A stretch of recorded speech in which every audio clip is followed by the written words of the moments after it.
Hello friends, আজকের এই ভিডিওতে আমি তোমাদেরকে দেখাবো এম বন্ধন অ্যাপ্লিকেশন। অর্থাৎ যদি তোমাদের বন্ধন ব্যাংকের অ্যাকাউন্ট থাকে তো সেই বন্ধন ব্যাংকের অ্যাকাউন্টের যে মোবাইল ব্যাংকিং রেজিস্ট্রেশন আছে তো সেই রেজিস্ট্রেশনের যে অ্যাপ্লিকেশনটা, অর্থাৎ যেটার মাধ্যমে আমরা অনলাইনে যাবতীয় ডিটেলস চেক করে থাকি, তো সেই অ্যাপ্লিকেশনটা যদি তোমাদের ডিলিট হয়ে যায় বা তোমাদের আইডি পাসওয়ার্ড যদি তোমরা ভুলে যাও, তাহলে কিভাবে নতুন করে সেটাকে ফিরে পাবে বা লগ ইন করবে, তো সেটাই আজকের এই ভিডিওতে দেখাবো। অবশ্যই তোমরা আজকের এই ভিডিওটি সম্পূর্ণ দেখবে এবং এরকম নিত্য নতুন ভিডিও পেতে অবশ্যই চ্যানেলটিকে সাবস্ক্রাইব করে সঙ্গে থাকবে। তো চলো বেশি দেরি না করে সরাসরি চলে যাব আমরা মোবাইল স্ক্রিনে এবং সেখানেই তোমাদেরকে প্র্যাকটিক্যালি দেখাবো বন্ধন ব্যাংকের মোবাইল ব্যাংকিং রেজিস্ট্রেশন কিভাবে পুনরায় ফিরে পাবে বা নতুন করে তোমাদের অ্যাপ্লিকেশনটি ডাউনলোড করে কিভাবে আবার চালু করবে। তো চলো বেশি দেরি না করে সরাসরি চলে যাচ্ছি আমরা মোবাইল স্ক্রিনে এবং সেখানে স্টেপ বাই স্টেপ দেখে নিচ্ছি। তো সর্বপ্রথমে তোমরা তোমাদের মোবাইলের প্লে স্টোরে চলে যাবে। যাওয়ার পরে তোমরা এই সার্চ অপশনে গিয়ে এম বন্ধন লিখে সার্চ করবে। তো এম বন্ধন লিখে সার্চ করলেই তোমাদের সামনে কিন্তু এম বন্ধনের অ্যাপ্লিকেশনটা চলে আসবে এবং এই অ্যাপ্লিকেশনটা অবশ্যই তোমরা তোমাদের ফোনে ইনস্টল করে নেবে। আমার ফোনে যেহেতু ইনস্টল করাই আছে, শুধুমাত্র আমি এটাকে ওপেন করব। ওপেন করার পরে যদি এরকম পারমিশন চায় অবশ্যই তোমরা পারমিশনটাকে অ্যালাউ করে দিবে। তো এরপরে তোমাদের সামনে কিন্তু ড্যাশবোর্ডটা বা প্রথম যে হোম পেজটা ঠিক এরকমভাবে ওপেন হবে। ওপেন হওয়ার পরে তোমরা এখানে দেখবে একটি যদি নোটিফিকেশান আসে বা পপ আপ আসে, তো এখানে তোমরা দেখতে পাচ্ছ গেট স্টার্টেড বলে একটি অপশন, এখানে ক্লিক করতে হবে এবং এখান থেকে তোমরা সেই সিমটা চুজ করবে যেই সিমটা তোমাদের বন্ধন ব্যাংকের সঙ্গে লিঙ্ক করা আছে।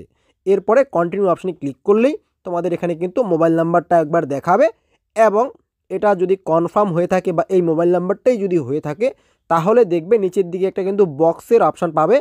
তো এই বক্সের অপশানটিতে তোমরা টিকমার্ক দিবে এবং কনফার্ম অপশানটিতে ক্লিক করবে। এরপরে এখানে কিন্তু তোমরা লগ ইন উইথ এমপিন একটা এন্টার করতে বলছে। তো অবশ্যই তোমরা এখানে একটা এমপিন দিয়ে দিবে, অর্থাৎ 6 সংখ্যার একটা কোড দিয়ে দিবে। এরপরে তোমরা ওকে অপশানে ক্লিক করলেই তোমাদের রেজিস্টার মোবাইল নাম্বারটিতে একটা ওটিপি যাবে। তো সেই ওটিপিটা অবশ্যই তোমরা এখানে বসাবে এবং এখানে বলে দেওয়া আছে এই ওটিপিটা কিন্তু তোমরা 3 বারের মধ্যে এটা কমপ্লিট করতে পারবে। তো আমি এখানে ওটিপিটা বসিয়ে দিচ্ছি।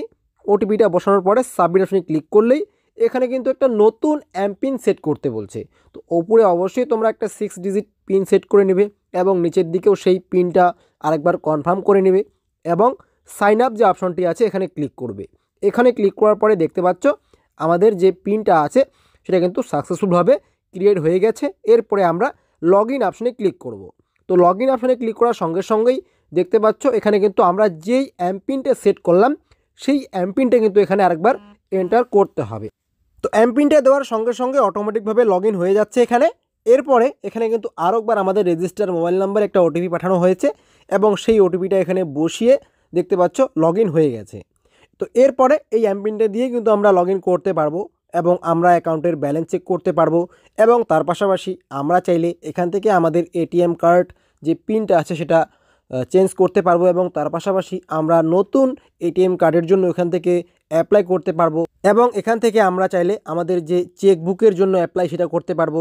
কোনো চেকবুক যদি আমরা স্টপ করতে চাই তো সেটাও করতে পারবো এবং তার পাশাপাশি আমাদের যে স্টেটমেন্ট, অর্থাৎ আমাদের কত ট্রানজ্যাকশান হচ্ছে না হচ্ছে সমস্ত কিছু কিন্তু এই অ্যাপ্লিকেশনের মাধ্যমে করতে পারবো। তো বন্ধুরা, ভিডিওটি ভালো লাগলে অবশ্যই লাইক করবে এবং এই অ্যাপ্লিকেশনের মাধ্যমে তোমরা কিভাবে এটিএম কার্ড নতুন করে অ্যাপ্লাই করতে পারবে সেটাও দেখাবো এবং তার পাশাপাশি এটিএম কার্ডের পিন জেনারেট কীভাবে করতে হয় সেটাও কিন্তু আমি পরবর্তী ভিডিওতে নিয়ে আসবো। তো অবশ্যই তোমরা চ্যানেলটিকে সাবস্ক্রাইব করে সঙ্গে থাকবে। আজকে এ পর্যন্তই, দেখা হচ্ছে পরবর্তী ভিডিওতে। ভালো থাকবে, ধন্যবাদ।